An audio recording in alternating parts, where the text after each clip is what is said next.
Hey folks, and welcome back to the channel. Today I'm taking a look at an interview of The Warning that took place on WMMR at the MMRBQ event on September 21st, 2024. The Preston and Steve show, I think, is associated with this. I think they're the ones conducting the interview.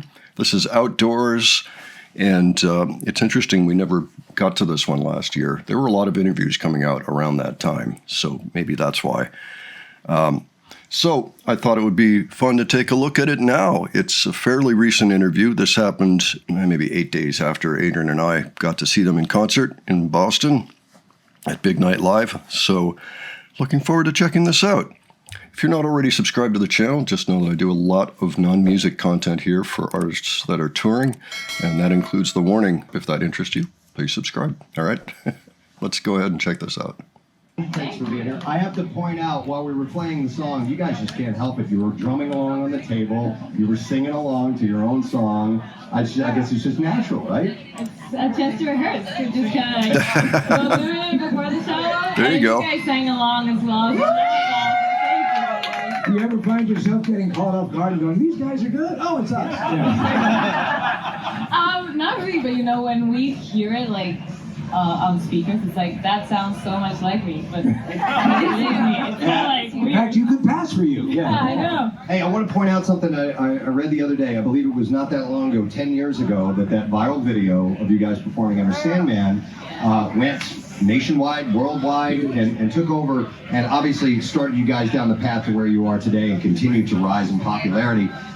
That day that you guys were recording that, do you remember anything special about it? Or did you feel that this was something that was going to happen, or was it just you guys jamming and recording it? You know, I just remember there was a lot of takes because we wanted to get it in one take. So it was like, we played it so many times. I don't think there was anything we could call special, in the sense like we were not like, this is the start of something. Definitely not. We were just doing what we wanted to do in that moment, and thankfully it gave birth to like all of this that we're doing right now. Yeah. And looking back on it, it is pretty special. But in that day, it was just like, yay, we recorded it. You know what? There might be a case to be made that had you worried this is going to be this the door, we got to get this, that things wouldn't have worked out the way they. Obviously, you're super talented, something would have happened. But sometimes those things happen. You guys were playing what, Rock Band years before? You know, just a video game. You decided the first notion of a band into your mind, and then you get this thing takes off, and then you're thinking, we kind of like to do our own stuff, right? That was the progression. You got it perfectly. Yeah, That's literally what we did. And when we started making our own music, that was kind of like, we did not look back. We were just like, this is what we were meant to do. So he's getting the origin story out there. Now, this is actually the second time that they've been on the Preston and Steve show or something like this on MMR, let's say. First time around, they were in studio for about 20 minutes, and they did an acoustic version of Money that Pow sang. We have featured that on the other channel. So this is actually their second time through. Well, I think the secret to your guys' success is not only the great music that you perform and you record and you put out, but is seeing you guys live. I think that's the big difference, because we had a moment, it was like a year and a half ago, you guys came by our morning show in the studio. Daniela, your voice was raw, so Pal, you sang Money, and we were like, oh, what the hell? God!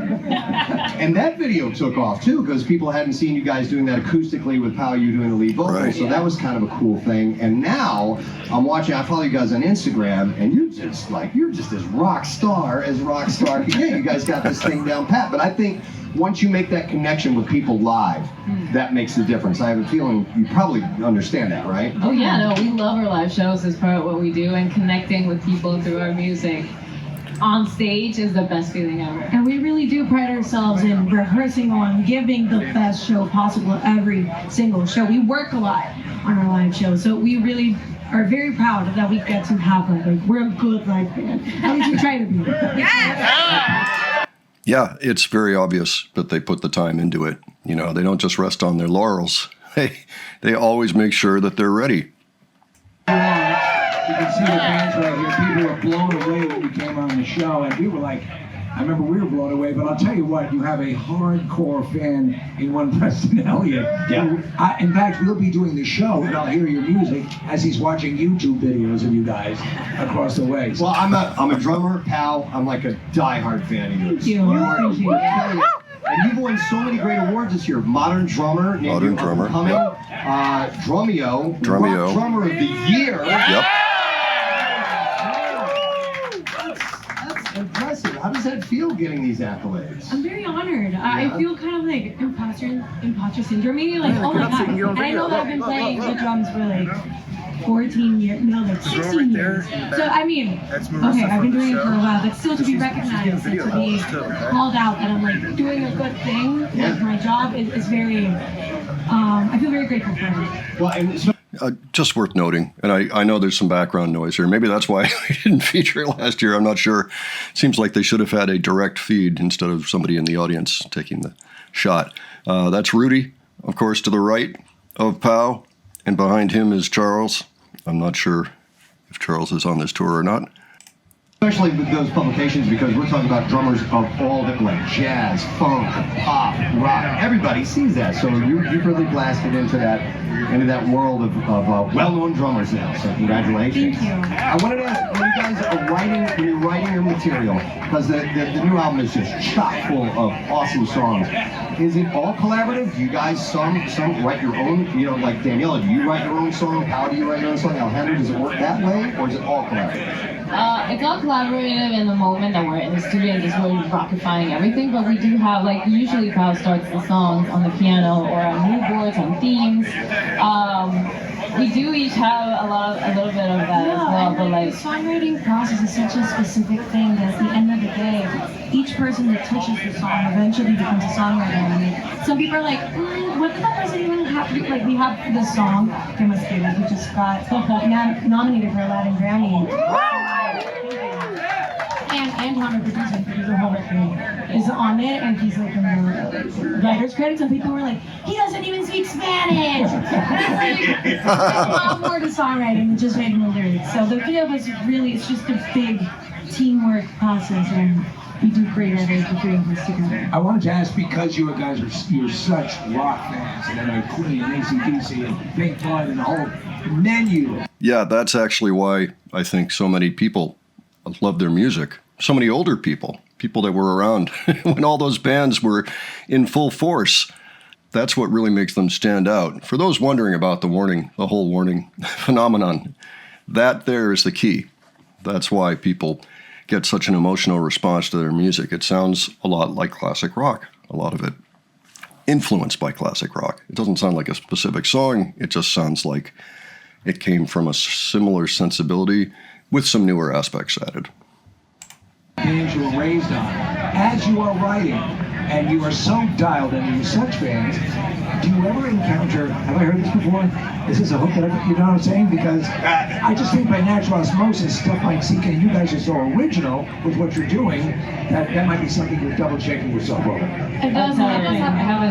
I am like the copyright police. Every time something sounds similar, I start looking through like my whole library. What is that? Is it already here? Because we know that it sounds like something else, and we just can't find what it is. Yeah. We usually do find it. Yeah, but I heard something we haven't find out. You're like, I have to change that. Screw it. It's fun. Can I just mention that Paul McCartney spent weeks trying to figure out where the song Yesterday actually already existed. He was certain that it wasn't his song when he first came up with it. He may have come up with it in a dream, as a matter of fact, and woke up to it.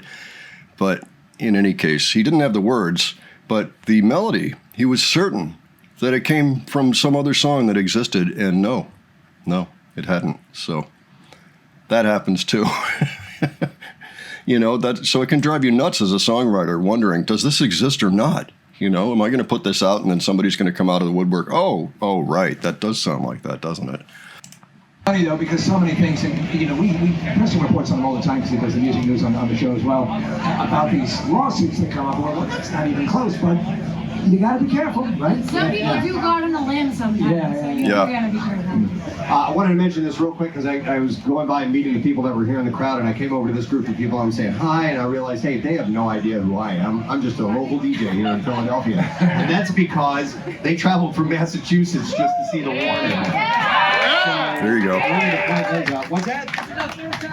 Hang on, say that again. Third time in 8 days. Third time in 8 days. You guys went to Chicago to see them last night? We saw them in Boston, Baltimore, and now here we are. All right, what is it about this band that's so awesome? I don't know, I just love them. They're awesome. My whole family loves them. It's amazing. All right, they love you. There's a whole family over here too, Preston, and they're dying. Okay, do you want to ask him a question real quick? Go ahead. Go ahead, ask him a question, anything. Not anything. But Oh my god, oh my god, you guys have been such an inspiration to me. This is, I feel so surreal, and I can't even talk to you guys. I saw you guys live, like in 2023 in May. Yeah. And I met you too, and I didn't get to meet you, Danny, but I remember a part in Amor where you looked right at me and you smiled at me, and I keep that moment in my heart for so long. Nice. In every way possible. Thank you so much. Thank you. when you lock eyes with somebody in the audience, it makes a huge impact. I told this story on the air before. One time when I was a kid, I went to see Rush, and Neil Peart looked right at me, right in the eye. And what were you doing? I was smoking a joint, and I felt shame. He just. I was showing. It's since come out that all the guys in Rush, yeah, that's nothing new to them. A Passage to Bangkok is about that very subject. And then he stood up and said, "You, young man, are meant for bad." Do you guys see that when you lock eyes with someone when you're on stage, and you know that means a lot to them? For sure. It's just the best. So keep doing it. I want to guess, who directed the video? Who directed the? Oh, wow. Tino's Kitties. Was that a desire? Was it thrust upon you? And then B, is that something that would be a continuing aspect of what you do? Okay, so a little bit of both. I had an idea for a music video. I usually have ideas for music videos, but I just hand them off and let somebody else deal with it. But this time our manager was like, well, direct it. Like, it's clearly your vision and we know what you want to do, so direct it. And I never knew that was a possibility. So I did it this time, and I hope I get to do it in the future. I had a lot of fun, and in my opinion, it turned out great. And I like bossing my sisters around. I was gonna say. I like bossing my sisters Yeah, around. they did. All right. They were fantastic. Yeah, she was great as well. Yeah. You guided us. I was polite. I was like, yeah, you smart like tonight. Hey, when you guys came by our studio, your dad was with you that morning. Was any of your family traveling with you while you're on this tour? Yeah, our parents are here. They are? Yeah. They're at the Wawa right now. They're at the Wawa. But, Oh yeah, sorry, the Wawa's what we call it, because this is an actual store here. Oh, you didn't know that? store? Oh, so you thought you didn't coffee or something. That was the first thing I thought of when I first heard the term Las Wawas. I'm like, Wawa is a convenience store, isn't it? No, our Wawa is her brand. Why do you call it Wawa? Wagon? Wawa? Or? Yeah, basically. Yeah. All right. Morning wagon. Wawa. You can throw a rock from here and get a Wawa. Yeah, no, exactly. Yeah, you guys love Wawa? It's like a thing here. Warning wagon. Okay, that's an easy way to remember. So it's about the warning wagon, and then Las Wawas are the ones that ride in the warning wagon. These three. I don't know if it includes the entire team or not. Perhaps it does. Wawa is a thing. So, well, this is great. Any other bands? So we had Lizzie Hale on yesterday. She was talking about you guys. She's also friends with Silvertide. They're from Philadelphia, and of course the Offspring. But you guys have encountered each other over the years, have you not? Yes, we are very good friends. We're so happy to see them. Yeah. Have you guys gotten up? Has she sang with you, or vice versa, or has it just been meeting each other? You know, we played with RJ in the fall, so yeah, we invited him to play in our set. It was just so much She's fun. awesome. Yeah, and we're about to head out on tour with them again. We're touring Canada With the a band. Hailstorm and Camden. You know, it's cool is when Lizzie down with them in that sense of you guys. It's cool to see you're a rocker tonight. You're just rocking, and that it transcends all of that. Yep. And you have a fan base that goes across everybody, and that's really what it's all about, right? The general consensus is music is very limited and can provide consensus. You're doing that so often. It's so awesome. Thank you. You're loving your heart. Off the new record, Keep Me More, what's, or Keep Me Fed, Keep Me More, I was thinking song more than you just played. In fact, I am kind of hungry. Keep Me Fed. Is there a song that stands out as one that you like playing live the most of the others?